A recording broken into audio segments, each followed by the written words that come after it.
So this introduction to Pilates that can occur here, it can translate to a new rhythm in people's lives. So I have people that I met through Ollie that are now doing Pilates 2 and 3 times a week in conjunction with their other activities. And to watch people continue to increase their strength and flexibility over a period of years is, again, a great reward for me as an instructor.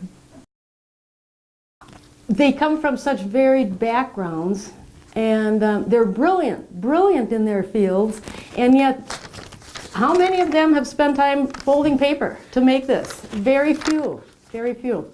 So they come with vast experiences, but often not in the hands-on visual arts, and certainly not with what we're doing at this point in time, because, well, basically it hasn't been done before here, so maybe they took it somewhere else.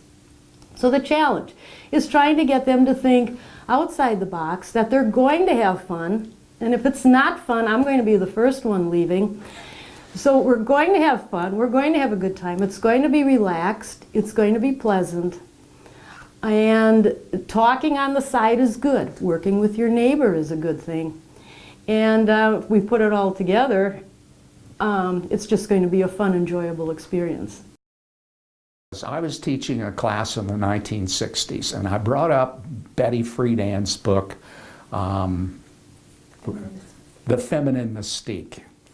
And all of a sudden, I had a woman raise her hand and said, that was one of the most important books I've ever read in my entire life. I was nothing more, and these are his, I was nothing more than a preacher's wife until I read that book. And she said, and after reading that book, I went to my husband and said, I'm going back to school, I'm going to become a lawyer, and I'm going to be successful in my career as you are successful in your career. And then all of a sudden, a hand went up here, a hand went up there, and I allowed the narrative just wait. This was too magic. And then hand after hand after hand of women came up in that classroom talking about their experiences in the 1960s being a, quote, mere woman, and how important that book was in their lives. It was magic.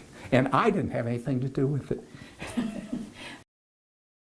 We really build a community in a short time in the classroom because of the intensity of the conversations that we have, and they're so sort of personally meaningful and touching to all of us. And at the end of the class, nobody wants to go.